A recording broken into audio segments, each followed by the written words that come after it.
الف لام میم ذالک الکتاب لا ریب فیہ صدق اللہ العظیم۔ الف لام میم حروف مقطعات ہیں جن کے بارے میں عرض کر چکا ہوں۔ ذالک الکتاب لا ریب فیہ، یہ وہ کتاب ہے اس میں کوئی شک نہیں۔ الکتاب اس لیے کہا گیا ہے کہ قرآن مجید کی پیشین گوئیاں اور خوشخبریاں سابقہ کتابوں میں موجود تھیں، اور چونکہ اس سورہ مبارکہ میں اصل خطاب کا رخ جو ہے وہ ہے سابقہ امت مسلمہ کی طرف، تو ذالک کتاب نہیں کہا گیا، ذالک کتاب لا ریب فیہ نہیں، ذالک الکتاب یہ وہ کتاب ہے، کتاب موعود ہے جس کی پیشین گوئیاں تورات اور انجیل میں موجود تھیں۔ لا ریب فیہ اس میں کوئی شک نہیں، حرف اورا ریب نئے، تبدیل نئے، یہی الفاظ آئے ہیں سورہ سجدہ کے شروع میں بھی، الف لام میم تنزیل الکتاب لا ریب فیہ رب العالمین، لا ریب فیہ من رب العالمین، فیہ ھدی للمتقین۔ فیہ دونوں طرف مل سکتا ہے، لا ریب فیہ اسے معانقہ کہتے ہیں، لا ریب فیہ پڑھیں گے تو ہدن سے شروع کر دیں گے، لا ریب پر ختم کر دیں گے تو فیہ ہدن للمتقین، یہ دونوں معنی درست ہوں گے۔ ہدن للمتقین یہ ہدایت ہے، رہنمائی ہے اہل تقوی میں جو بچنا چاہیں۔ تقوی کا اصل مفہوم سمجھ لیجئے، بقا یقی کسی کو بچانا، تقوی خود بچنا۔ جن لوگوں کے اندر فطرت سلیمہ ہوتی ہے ان میں اخلاقی حس موجود ہوتی ہے، وہ بری چیز سے بچنا چاہتے ہیں، بھلی کو حاصل کرنا چاہتے ہیں، وہ لوگ ہیں کہ جو گویا کہ اس قرآن کا اصل مخاطب ہے، وہی اس سے استفادہ کر سکیں گے۔ الذین یؤمنون بالغیب، اب ان کے کچھ اوصاف، یہ اصل میں بہت زیادہ واضح ہوتا ہے تعویل خاص کے اعتبار سے کہ دیکھ لو درخت کو اپنے پھل سے پہچانتے ہیں، اس قرآن کے پھل موجود ہیں نا، یہ ابو بکر اور عمر اور عثمان اور علی کون ہیں؟ یہ جو مہاجرین آئے ہیں چل کر مدینے والوں، دیکھو یہ کون ہیں، ان کی شخصیتیں کیا ہیں، ان کا کردار کیا ہے، ان کے اوصاف کیا ہے، یہ کس درخت کے پھل ہیں، یہ اس بینہ کے پھل ہیں، یہ اس ذکرہ کے پھل ہیں۔ بینہ رسول من اللہ یتلو صحفا مطہرۃ فیہا کتب قیمہ، یہ اس شجرہ مبارکہ کے پھل ہیں، دیکھ لو ان کے کیا شب و روز ہیں۔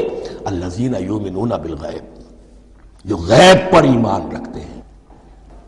تعویل عام کے اعتبار سے اس کا بہت اہم مفہوم ہوگا، جو یہ طے کر لے کہ سوائے مادے کی دنیا کے مجھے اس سے آگے جانا ہی نہیں، unless I can verify۔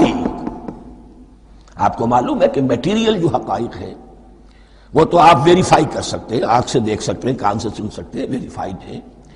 جو یہ سمجھ لے گا کہ اس کے بیونڈ کچھ نہیں ہے، اس کے لیے قرآن میں کوئی ہدایت نہیں۔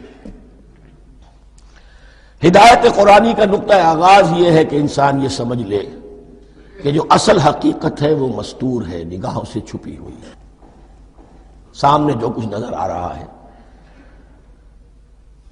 ایک انگلستان کے بہت بڑے فلسفی کی کتاب کا عنوان ہے appearance and reality, reality and appearance, Bradley کی کتاب۔ اپیئرنس جو کچھ نظر آ رہا ہے یہ حقیقت نہیں، حقیقت اس کے پیچھے ہے۔ اور کنفیوشس کا ایک جملہ ہے جو بہت بڑا حکیم اور فلسفی تھا، چین کا بہت بڑا حکیم اور فلسفی، اور ہو سکتا ہے کہ نبی ہو، واللہ عالم، ہم کہہ نہیں سکتے۔ اس کی تعلیم بڑی اخلاقی تعلیم ہے، اور اس کا جملہ سنیے، یہ یؤمنون بالغیب کی اس سے زیادہ صحیح تشریح ممکن نہیں ہے۔ There are certain things, there's nothing more real than what cannot be seen, and there's nothing more certain than what cannot be heard۔ وہ حقائق جو آنکھوں سے نہیں دیکھے جا سکتے اور کانوں سے نہیں سنے جا سکتے، ان سے زیادہ یقینی اور واقعی حقائق اور کوئی نہیں۔ There's nothing more real than what cannot be seen, and there's nothing more certain than what cannot be heard۔ الذین یؤمنون بالغیب وَيُقِيمُونَ الصَّلَاةَ، نماز قائم کرتے ہیں۔ وَمِمَّا رَزَقْنَاهُمْ يُنْفِقُونَ، اور جو کچھ ہم نے انہیں دیا ہے اس میں سے خرچ کرتے ہیں، خیر میں، بھلائی میں، نیکی میں، ابنائے نو کی حاجات کو رفع کرنے میں، لوگوں کی تکلیفیں دور کرنے میں، خود اللہ کے لیے، اللہ کی رضا جوئی کے لیے، اللہ کو قرض حسنہ دیتے ہوئے۔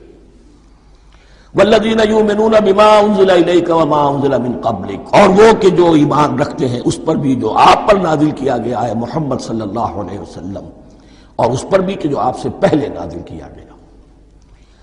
یہ بہت اہم الفاظ ہیں، اس لیے کہ عام طور پر آج کل ہمارے ہاں یہ خیال پھیلا ہوا ہے کہ یہ تورات اور انجیل کے پڑھنے کا کوئی فائدہ نہیں، کوئی ضرورت نہیں،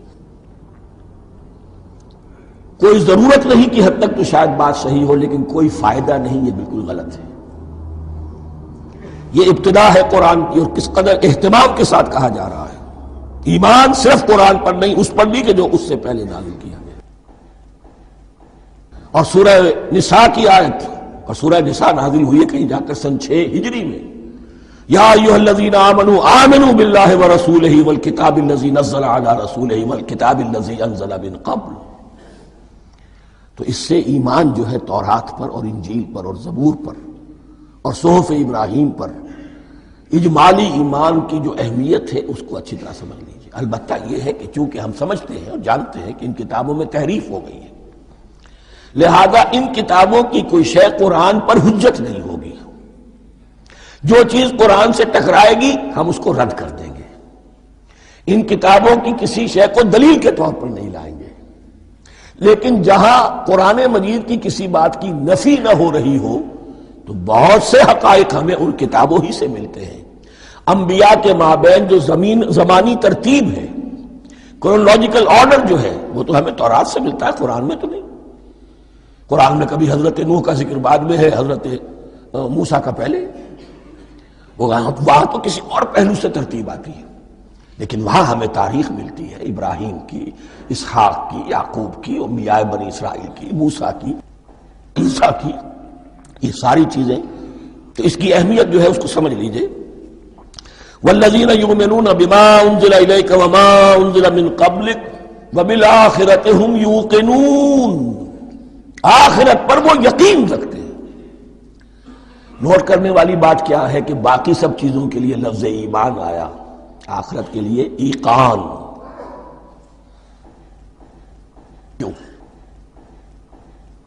واقعہ یہ ہے کہ انسان کے عمل کے اعتبار سے سب سے زیادہ مؤثر شے ایمان بالآخرہ ہے۔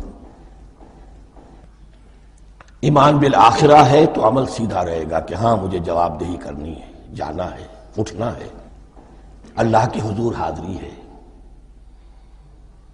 اگر یہ یقین ہے تو عمل صحیح ہوگا۔ اس میں کمی ہو گئی تو توحید جو ہے وہ بھی بس ایک عقیدہ، ایک ڈوگما بن کے رہ جائے گی۔ ایمان بالرسالت بھی بدعات کو جنم دے گا۔ عید میلاد نبی منا لیجئے، اور کچھ عشقیہ اشعار کہہ دیجئے، نعتیہ اشعار کہہ دیجئے، اللہ اللہ خیر صلی اللہ، یہ ایمان بالرسالت کے مظہر ہوں گے۔ عمل انسان کا درست ہوتا ہے آخرت کے یقین کے ساتھ۔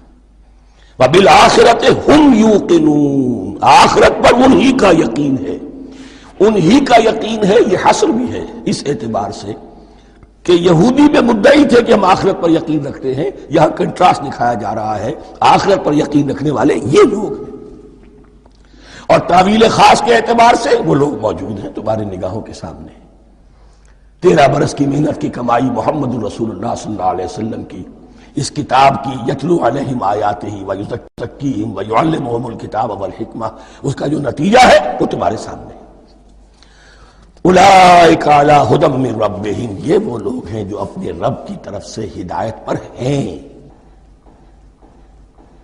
وہ ابتدائی ہدایت بھی ان کے پاس تھی، اور یہ تکمیلی ہدایت بھی، قرآن پر بھی ان کا یقین پورا ہے، اور محمد کا اتباع بھی وہ کر رہے ہیں۔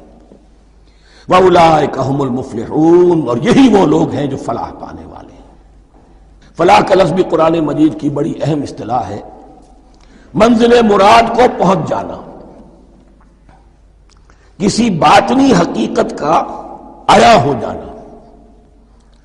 اسی لیے اس پر پھر گفتگو انشاءاللہ ہوگی سورہ مومنون کے شروع میں، لیکن یہ کہ فلاح پانے والے، کامیاب ہونے والے اصل میں یہی لوگ ہیں تو گویا کہ تعویل خاص میں صحابہ کرام کی طرف اشارہ ہو گیا، تعویل عام میں ہر شخص کو بتا دیا گیا اگر قرآن کی ہدایت سے مستفید ہونا ہے تو یہ اوصاف اپنے اندر پیدا کرو۔